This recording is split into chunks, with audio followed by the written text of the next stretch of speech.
Well, welcome back to Stories from the Collection. You join me today in my apartment.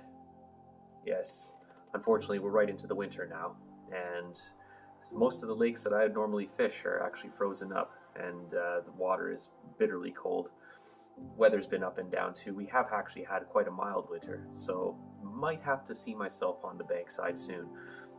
But I've been very busy with work. You might notice the red shirt. I'm feeling a little festive today. It is Christmas Eve, and funny enough, a draw took place today on the Carp Sell and Trade Facebook page, and I'm currently packing up a reel here. My Shimano, or what used to be my Shimano Ultegra XTA 12,000. Just finished giving a cleaning, and it will soon be off to the winner of that draw, that raffle, Danielle Bonne. And as I sat here finishing up the cleaning and making sure that everything was packaged in the box here, I thought to myself, this reel never got an episode on Stories from the Collection. And what a strange thing that is, because this was my very first big pit that I acquired in 2015. So, Daniel, if you're watching, and everyone else watching, let me tell you the story about this reel.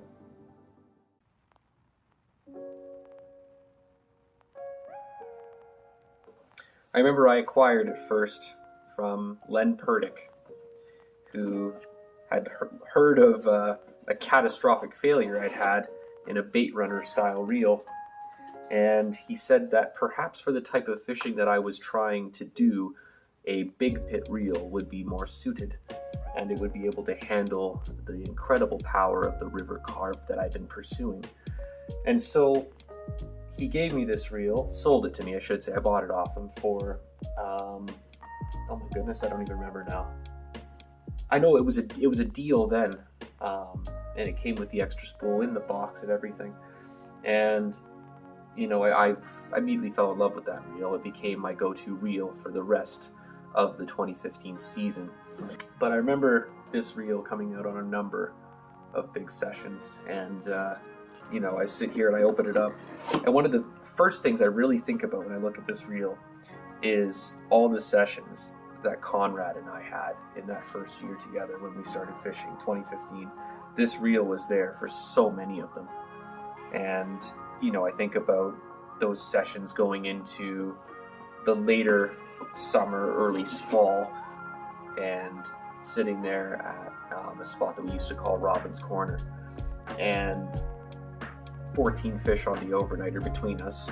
You know, no pre-baiting effort really. We just showed up, threw the rigs in, and away we went.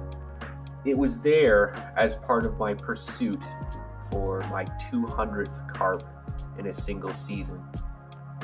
It was even there in 2016 for a short while, before I acquired another reel that sort of took over. This one became one of my backup reels and a reel that I would guide with. And yeah, just some incredible memories with that reel. And you know, I always loved the quick drag. It was my very first big hit, as I'd mentioned. And the Bait Runner 2 system was just such a strange thing to me. You know, I'd never sort of felt a Bait Runner 2, but I liked it, you know, and seeing everyone else around me using big pits, I just sort of assumed at that point that, you know, the big pit was sort of the way forward. And now I primarily do fish with big pits. I do have bait runners for certain applications, but this was the stepping stone towards my, you know, love for big pit reels and quick drag systems, and the Bait Runner 2 spool cap, obviously. I now have quite a few reels with the Bait Runner 2 spool cap.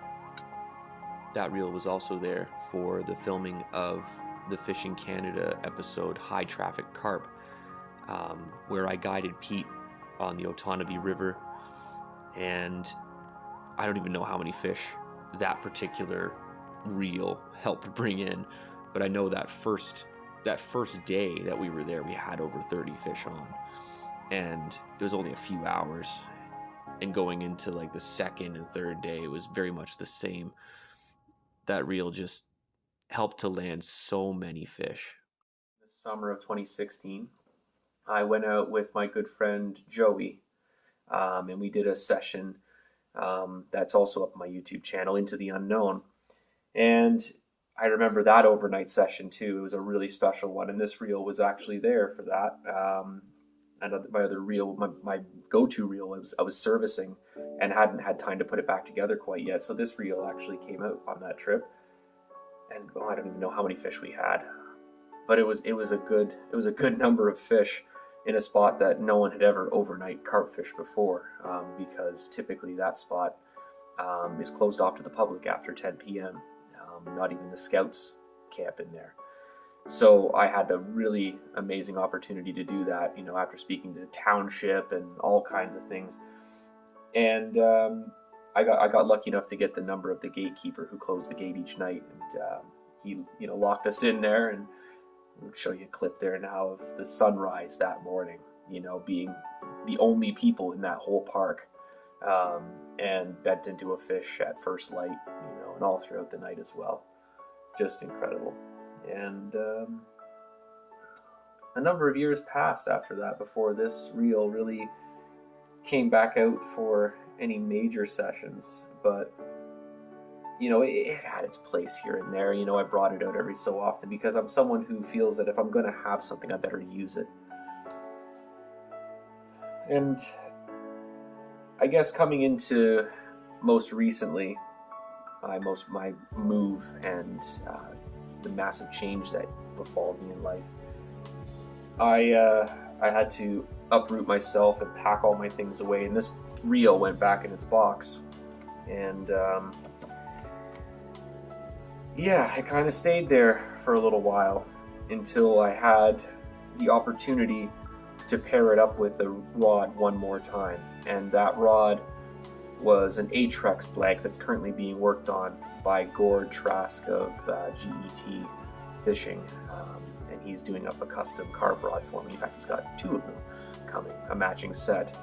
And I had the opportunity to test out one of the rods that he'd done up, because he was still unsure about the guide placement. But I put the Ultegra on that, and that's, funny enough, that's the last session that this reel ever had with me, and ever will have with me again.